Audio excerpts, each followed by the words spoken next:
Hey everybody, Star 6 Wars 1 here, and welcome back to the month of love and heartbreak. It's been a while since I've done a discussion video, hasn't it? The last one we did was on Tsunderes.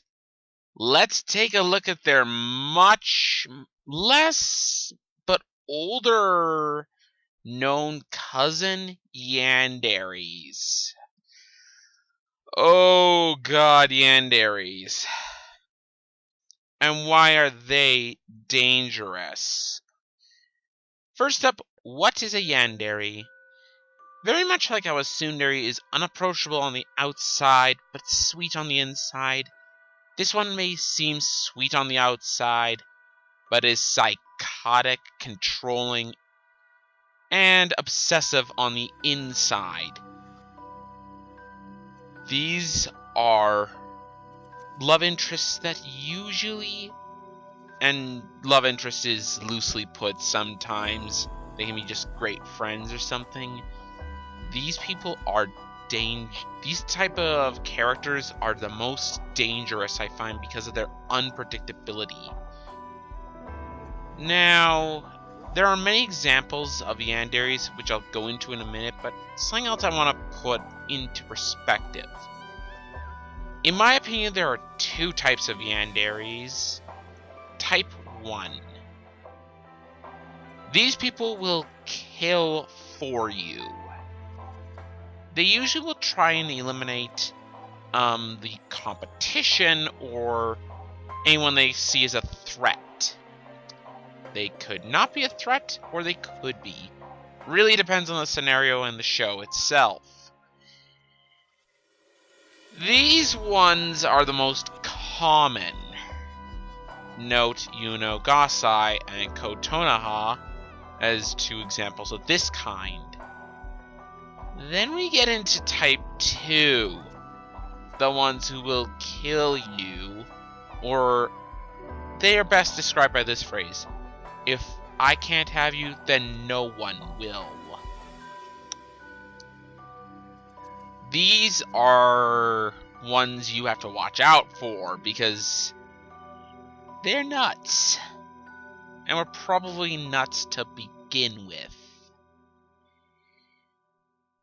Something drove them insane. We don't always know what. The best example I could go with is Sekai from School Days, who does succeed in killing Makoto, who had recently told her that she has no chance with him now. Yeah, Sekai is one of those, and we will talk a little bit of School Days in this, but why do I find them the most dangerous? It's because, again, like I said, they're unpredictable. Sometimes they can be really nice, sometimes they can be your worst nightmare. The greatest example of a yandere ever is Yuno Gasai. Seriously, she is anything.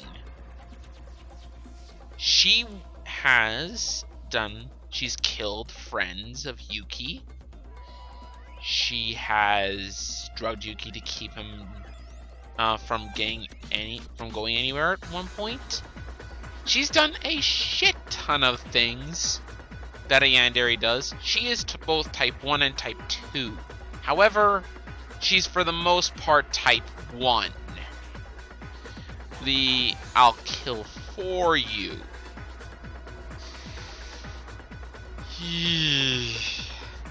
I'll be honest though, she does prove a very interesting character, since the reason she loves him is because he was nice to her, and if you see the crapsack life she had before, she needs someone like Yuki.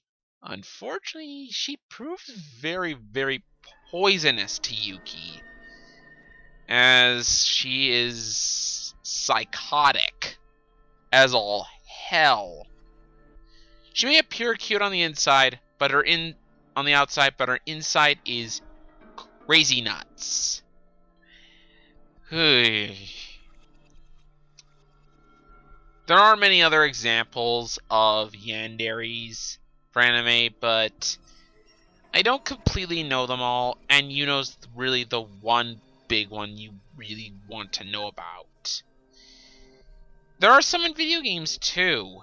GLaDOS could be considered an oddball version, I guess, because she has a very unhealthy obsession with Chell, and is probably one of the most hilarious things out there.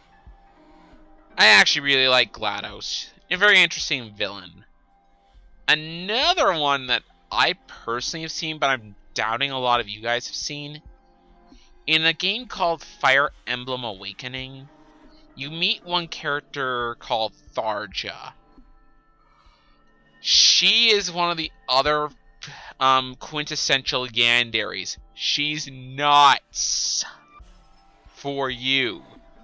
However, she is very harmless in it. Because, well, it's toned down quite a bit, and the game is... And she's not the main focus.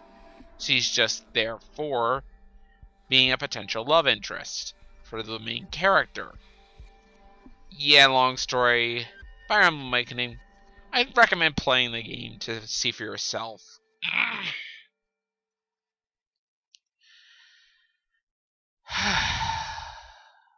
I'll be honest here in saying this right now. I'm not as knowing of yanderis as I am of tsunderis. Why is that? Well, sometimes yanderis are actually good to hiding. I didn't really think about GLaDOS as a yandere till very recently, and the examples I gave are really the best known ones. The rest are kind of sometimes you'll know them, sometimes you won't. So I hate to say it, guys, but yanderis aren't well known because, truth be told, I don't quite think people know how to write them. Yanderis, like tsunderis, I think are difficult to get right because yanderis are so easy to make unlikable. But unlike tsunderis, I think that's kind of part of the point. Look at Yuka from 11 Eyes anime. She is so yandere, it's not even funny. And I'll be honest, she's probably one of the best examples of an unlikable one. But if you want to go into unlikable yandere, take a look at Nina Einstein from Code Geass. Holy crap, what she does after Euphemia dies. Yeah, yandere big time. And she is generally unlikable. Nobody likes you, Nina. Nobody. I think there are more Yuka fans than there are Ninas. And for good reason.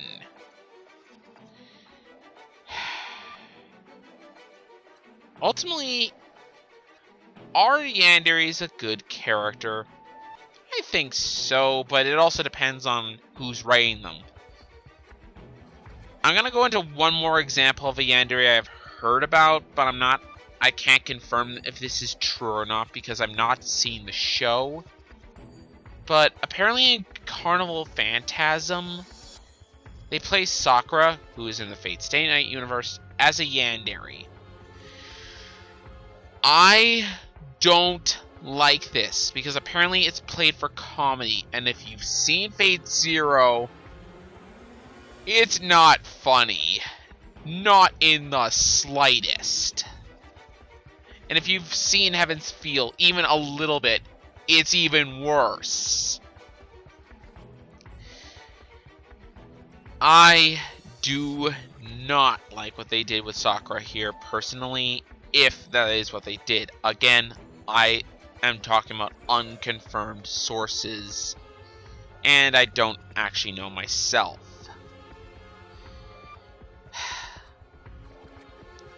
Ultimately, I do think Yanderes can be good, but they can also be bad. But ultimately, they are a dangerous type, and they are probably the ones you'd never want to encounter in real life.